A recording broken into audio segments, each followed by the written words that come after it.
Film dibuka dengan berlatarkan sebuah perbatasan di bagian barat. Ada pemuda yang bernama Lini, namun dia memiliki nama samaran yakni Shiki. Dia salah satu cucu kaisar dari kerajaan. Ketika itu Shiki memberikan aba-aba untuk melepaskan anak panah ke arah musuh yang ingin mendekati kawasan ini. Namun tidak jadi setelah tahu mereka adalah sekutu dari kerajaan ini, coy. Mereka yang dikomandoi Paman Bai mengatakan bahwa ayahnya Shiki telah disandra oleh Sunjung. Buruknya lagi, banyak korban jiwa setelah terjadi peperangan. Semenjak kejadian itulah, Shiki dijadikan pemimpin untuk menyerang balik demi bisa menyelamatkan ayahnya. Namun sampai saat ini upaya Shiki belum menemukan hasil. Dampak peperangan tadi berimbas kepada prajurit. Di antaranya banyak terluka dan kekurangan bahan pangan. Jika terus begini maka mengembalikan kejayaan bagi Shiki sangat sulit. Untuk mendapatkan bahan pangan, pertama-tama ia harus merebut token dari tangan PC. Rupanya bukan dari kubu Shiki saja yang menginginkan token. Ada Komandan He dari keluarga Choi. Ketika itu ia sudah mendapatkan aba-aba dari pengawalnya yang bernama Su, bahwa PC sudah masuk dalam perangkap mereka. Singkatnya, ada He dan Shiki secara bersamaan ingin menangkap CP. Ketika mereka sudah bersiap melakukan aksinya, tiba-tiba selir hatinya datang yang membuat niat keduanya gagal. Mereka pun sama-sama bercebur ke dalam air pemandian agar tidak diketahui bahwa sedang menyusup. Namun karena terlalu lama menyelam, akhirnya mereka pun tetap ketahuan. Agar tidak dicurigai, mereka berpura-pura berkelahi. Hingga di luar perkelahian mereka terus terjadi, sampai datang Su dan Chang'e yang sama-sama ingin menyelamatkan komandannya. Sehingga sampai sini tidak ada memakan korban jiwa. Malam harinya He penasaran dengan pria yang ia temui sebelumnya. Sebab ia sedikit curiga dengan pria tersebut, di mana dari cara bertarung menandakan seperti keturunan dari kaisar. Shiki sudah menyadari bahwa wanita ini pasti akan datang menemuinya, sehingga ia sudah prepare menyambut kedatangannya. Alhasil perkelahian lagi-lagi terjadi, hingga akhirnya Shiki kalah dan jatuh ke dalam sumur. Siang harinya ada Sipi dan selir hatinya. Rupanya selir hatinya ini salah satu anggota dari keluarga Choi yang disuruh untuk mendapatkan token di tangan Shiki. Selir hatinya ini salah satu anggota dari keluarga Choi yang disuruh untuk mendapatkan token di tangan Sipi. Di waktu itu juga Shiki datang untuk beberapa anggotanya untuk menangkap Sivi. Kali ini mereka melakukannya dengan cara terang-terangan. Tak perlu waktu lama bagi mereka, Sipi berhasil mereka tangkap. Walaupun Sipi mencoba untuk mengelabui mereka dengan berganti pakaian. Ngomong-ngomong, Sipi berganti pakaian atas saran dari selir hati. Padahal ini salah satu trik selir hati untuk mendapatkan token, coy. Sipi dibawa ke markas mereka. Di sini ia dihajar hingga mengalami luka yang cukup parah. Sipi dipinta Shiki untuk memberikan token. Sayangnya token tersebut sudah tidak ada lagi di tangannya. Sampai sini Shiki sudah dapat menjabarkan bahwa token tersebut sudah jatuh ke tangan wanita yang sebelumnya pernah bertarung dengannya. Benar sekali, selir hati memberikan token kepada Su, pengawal Komandan He. Keluarga Choi yang dikomandani oleh He langsung bergegas untuk mengambil bahan pangan. Mereka, para anak buah Sunjung tanpa ada rasa curiga langsung memberikan jalan untuk mereka mengambil bahan pangan. Sebab dengan adanya token maka sudah dapat dipastikan mereka adalah orang-orangnya tanpa menyelidiki lebih dalam lagi siapa orang yang ada di hadapan mereka ini. Setelah mendapatkan semuanya, Komandan He menyarankan untuk mengambil arah barat untuk menghindari pasukan dari anak buah Sunjung. Benar sekali, ada Guzi anak buah Sunjung.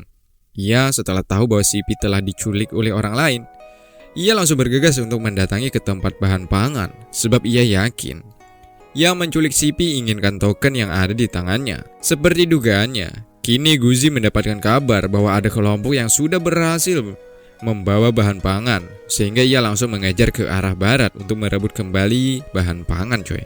Sementara itu ada Shiki yang memiliki kecerdasan. Ia setelah tahu token sudah jatuh ke tangan orang lain, Shiki tidak panik, melainkan ia yakin mereka akan membawa bahan pangan melalui jalan sini. Sebab untuk menghindari dari kejaran anak buah Sunjung harus menuju ke arah barat. Dengan itu maka nantinya akan dijadikan Shiki untuk bernegosiasi dengan Komandan He. Ya sekiranya Shiki mendapatkan bagian bahan pangan untuk diberikan kepada prajuritnya yang sedang kelaparan. Seperti dugaan Shiki, Komandan He datang bersama pasukannya membawa bahan pangan. Tidak ada pilihan lain lagi selain berhenti di sini untuk meminta bantuan Shiki. sebab di belakang pasukan Guzi sudah hampir sampai ke hadapan mereka. Namun ketika di tengah keyakinan Shiki bahwa ia akan membuka nego dengannya, tiba-tiba terdengar suara elang. Suara tersebut adalah tanda akan kedatangan Panglima Choi dari keluarga Choi. Ya tentu dengan kedatangan tuannya, mereka tak takut lagi dengan anak buah Sunjung. Sehingga mereka melanjutkan perjalanan, dan rencana Shiki gagal untuk mendapatkan sedikit bahan pangan untuk prajuritnya. Sementara di markas musuh ada Sunjung bersama istrinya, Sausi namanya, mereka sedang bermain golf. Ketika berada di tengah asiknya permainan, prajurit sedang membisikkan sesuatu kepadanya. Setelah mendengar itu, suasana seketika menjadi genting. Permainan lebih awal dihentikan. Sunjung meminta Raja Liang datang ke hadapannya. Benar, Raja Liang adalah ayahnya Shiki. Sunjung menyuruh Liang untuk menceritakan latar belakang putranya Shiki. Setahu Sunjung, Shiki dikenal sebagai anak pembawa sial. Kelahirannya ke dunia membuat istrinya Liang meninggal dunia. Selain itu, Shiki juga anak nakal, sehingga sejak belia ia dikirim ke perbatasan barat. Hingga sekarang, tujuan Sunjung ingin tahu latar belakang Shiki karena ingin menyelidikinya lebih dalam, agar kedepannya dapat dipastikan Shiki tidak menjadi duri dalam daging. Jika itu pun terjadi, maka sangat terpaksa Sunjung akan menghabisi seluruh keluarga kaisar. Salah satunya Shiki, putra dari Raja Liang. Dan lagi Shiki dan He memiliki tujuan yang sama untuk mendatangi Guzi. Tujuannya untuk saling memprovokasi satu sama lain, agar kedepannya menjadi musuh dan terjadi peperangan. Sementara di keluarga Choi, sebenarnya Panglima Choi tidak setuju dengan keputusan He, sebab ini sangat berbahaya, mengingat mereka telah mencuri bahan pangan milik mereka. Justru itulah, selagi Guzi belum tahu pelaku pencurian bahan pangan, maka keluarga Choi harus gerak cepat untuk menuduh pasukan barat pelaku utamanya. Setelah melakukan pertimbangan, akhirnya Panglima Choi mengutus He dan Su untuk membuka negosiasi dengan pasukan Guzi. Singkatnya mereka pun bertemu. Di sini negosiasi bisa dikatakan sedang tidak baik-baik saja, sebab pasukan barat dan keluarga Choi saling menonjolkan diri. Ditambah lagi, Guzi juga memiliki sifat rakus untuk dapat mengambil keuntungan dari pertemuan ini. Di antaranya ingin menjadikan mereka sebagai bawahannya. Jelas ini tidak sesuai dengan rencana mereka di awal, sehingga Guzi memiliki sebuah ide agar ketiganya untuk mengutus satu orang agar ikut balapan kuda. Siapapun yang menang maka berhak berpendapat, dan yang kalah maka harus menuruti semuanya. Akhirnya mereka setuju dan melangsungkan balap kuda. Peraturan boleh melakukan cara apapun, asalkan jangan sampai membunuh. Namun sayangnya Su, bawahan He, tak sengaja melepaskan senjata andalan keluarga Choi, yakni dengan jarum beracun yang dapat menembus jantung utusan Guzi yang menyebabkan kematian. Pun demikian, orang ini masih berusaha untuk menjadi pemenang hingga Sunjung berhak membuka negosiasi nantinya. Malam harinya Guzi masih tak terima atas kematian anggotanya, sehingga terjadi perkelahian diiringi kebakaran di tempat ini. Mulai sinilah Shiki dan He harus bekerja sama satu sama lain melawan pasukan Guzi. Shiki dan He saling bahu-membahu untuk keluar dari serangan anak buah Guzi. Saat di sini Shiki balas dendam terhadap He dengan menendangnya ke sungai. Di sana He berpura-pura mengalami kram sehingga tenggelam ke dasar sungai. Akhirnya Shiki menolongnya lagi. Bukannya berterima kasih, He malah menyerangnya menggunakan jarum beracun hingga Shiki pingsan. Rupanya He masih tidak tega jika dibiarkan Shiki terbaring seperti ini. Alhasil ia menutupi Shiki dengan rumput. Tujuannya agar pasukan Guzi tidak dapat melihatnya, sebab ia tahu pasukan Guzi pasti sedang bergerak mengejar mereka, ya kan. Sayangnya setelah tak jauh meninggalkan Shiki, ia masuk ke dalam perangkap para bandit gunung. Akibat kejadian ini kakinya luka. Alhasil He tidak bisa apa-apa lagi. Jangankan untuk keluar, untuk bergerak pun saat ini sangat susah. Hingga malam hari, Shiki tiba-tiba datang membawakan makanan dan terjun ke dalam lubang ini. Shiki akan menyelamatkan He asalkan nantinya ia memberikan pasukan pangan untuknya. Sayangnya He menolak dan memilih tetap tinggal di dalam sini, hingga dimana para bandit gunung datang untuk mencek kejebakan ini. Di lain tempat, Su mengabarkan kepada Panglima Choi bahwa ia kehilangan jejak komandan He. Tentu Panglima Choi begitu mencemaskan keadaan He, sebab diam-diam Panglima Choi menyimpan rasa terhadap komandan He tersebut Choi, sehingga ia memerintahkan Su untuk mencari keberadaan komandan He. Panglima Choi juga memerintahkan Taozi untuk menyelidiki keberadaan komandan He. Selain sebagai pengawal, Taozi juga ahli di bidang pencarian orang hilang. Sedangkan Shiki dan He sudah diamankan oleh bandit gunung. Yoyi selaku pemimpin bandit menanyakan kepada mereka berdua tentang asal-usulnya, sehingga He berbohong bahwa dia adalah calon istri cucu kaisar. Tanpa diketahui oleh He, Shiki adalah cucu kaisar yang asli. Untuk memastikan, Yoyi memanggil kakak pertama yang dulu lama tinggal bersama pasukan barat, Yudi namanya. Ia terkejut bahwa di depannya adalah Shiki cucu kaisar Lini. Mulai sinilah Komandan He akhirnya tahu bahwa lelaki yang selalu bersamanya ini ternyata adalah cucu kaisar yang terkenal. Shiki dan He akhirnya dibebaskan dan mereka para bandit gunung meminta maaf karena awalnya tidak mengetahui bahwa Shiki adalah cucu kaisar. Andai mereka tahu dari awal, pastinya tidak sampai mengikat keduanya seperti tadi, ya kan? Ngomong-ngomong, Yudi memiliki hutang budi terhadap Shiki. Tangan Yudi ini putus akibat peperangan waktu dulu. Andai tidak ada Shiki yang menyelamatkannya, mungkin seluruh tubuhnya akan terpotong-potong. Sehingga para bandit gunung ini juga memberikan rasa hormat kepada Shiki dan kelak bersedia untuk bergabung dengan pasukan barat kapanpun saat dibutuhkan mereka siap. Sedangkan Guzi dan pasukannya mulai mencium keberadaan He juga Shiki. Hal itu dibuktikan dengan penemuan kuda milik Komandan He. Guzi juga memerintahkan kepada anak buahnya untuk mendatangi tempat para bandit gunung. Guzi yakin kedua boron pasti tak jauh dari tempat itu. Tanpa mereka sadari, Chang'e telah menguping pembicaraan mereka.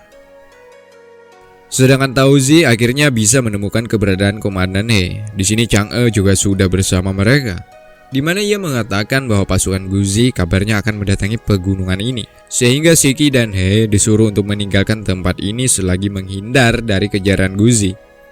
Sementara para bandit akan ditemani oleh Chang'e dan Tauzi. Mereka nantinya akan menjaga keamanan dari pasukan Guzi. He dan Shiki rencananya akan menuju kota Bingzhou, di mana kota itu juga berada di bawah naungan Sunjung. Saat di tengah perjalanan, He mengalami masalah pada kakinya yang belum sembuh dari luka kemarin. Sehingga Shiki memiliki cara dengan mendatangi pemukiman dengan mengganti baju dan agar terlihat seperti pribumi. Shiki juga meminta He berpura-pura sedang hamil. Dengan trik tersebut, Shiki dan He berhasil mendapatkan sebuah kereta sapi untuk memudahkan mereka dalam perjalanan. Saat di tengah jalan, mereka berdua bertemu dengan sepasang suami istri. Mereka itu menyuruh Shiki untuk tidak memilih jalan umum, sebab Guzi dan pasukannya akan menyiksa siapapun yang bertemu dengannya. Ditambah lagi Shiki dan He adalah buronan utama mereka, ya kan? Sebelum malam datang, Shiki memutuskan untuk beristirahat di rumah kosong. Rumah ini adalah tempat tak bertuan, siapapun boleh untuk tinggal di sini. Tak disangka-sangka, mereka bertemu lagi dengan sepasang suami istri tadi. Tepatnya siang hari, pasukan Guzi mendatangi tempat ini sembari mencari keberadaan Shiki juga He. Ketika itu, mereka disuruh bersembunyi di ruang bawah tanah yang sengaja didesain untuk 2 orang. Benar sekali, pasukan Guzi menanyakan tentang ciri-ciri yang dimiliki Shiki juga He. Shiki sebenarnya ingin keluar setelah mendengar sepasang istri ini diperlakukan dengan cara tidak baik. Namun He menghentikannya dengan menusukkan jarum hingga Shiki pingsan. Sayangnya kedua pasangan ini mati karena tidak menjawab pertanyaan para pasukan Guzi. He begitu sedih setelah melihat kondisi sepasang kekasih ini. Setelah siuman, Shiki mendapatkan kabar dari He bahwa kedua pasangan tadi meninggal dunia. Jelas Shiki kecewa kepada He sehingga ia meninggalkan He di tempat ini seorang diri. Padahal tujuan He menahan Shiki karena ia tahu jikapun keluar belum tentu dapat menyelamatkan pasangan tadi. Bisa-bisa mereka berdua juga akan tertangkap. Sementara itu Panglima Choi ingat kembali dengan kenangan bersama Komandan He, di mana sejak kecil Panglima sudah menyimpan rasa terhadap He. Itulah sebabnya ia sangat khawatir akan keselamatan He saat ini. Ditambah lagi kabar dari Su bahwa sampai saat ini He belum diketahui keberadaannya. Ngomong-ngomong, Panglima Choi sudah ketergantungan pada obat. Dirinya beberapa tahun terakhir mengalami sakit-sakitan. Mungkin dilihat dari kondisinya saat ini, Panglima Choi tidak memiliki umur yang panjang. Sedangkan di bagian barat mereka mendapatkan kabar bahwa pasukan Guzi mengarah ke sini untuk menyerang. Tak tanggung-tanggung mereka mengerahkan ribuan pasukan, sehingga mau tidak mau mereka harus mundur dan meninggalkan kota ini. Ini pun sesuai amanat dari Shiki. Jika situasi tak memungkinkan, mundur adalah keputusan bijak dan menunggu waktu yang pas untuk merebut kembali kota ini. Sedangkan para bandit bertemu dengan pasukan Choi. Di sini Tauzi mengatakan kepada Panglima bahwa Komandan He sudah bertemu dengannya. Hanya saja untuk sementara waktu Komandan He harus bersembunyi dari kejaran pasukan Guzi. Mendengar itu Panglima Choi sedikit lega. Selanjutnya para bandit ini akan menuju ke arah barat setelah tahu kota tersebut diserang oleh pasukan Guzi. Tujuan mereka untuk mengambil lagi kota yang ditinggalkan oleh pasukan barat malam tadi. Sementara itu keadaan He semakin memburuk sehingga Shiki memanggil tabib untuk mengobati. Setelah dicek dan ditemukan nama penyakitnya, si tabib langsung memberikan resep obat untuk diberikan kepada He. Di waktu Shiki ingin memberikan obat, He mengalami mimpi buruk, di mana mimpinya mengingatkan He dengan kisah kelam hidupnya. Ibunya mati akibat peperangan. Berkat ibunya juga, He bisa tumbuh sampai saat ini.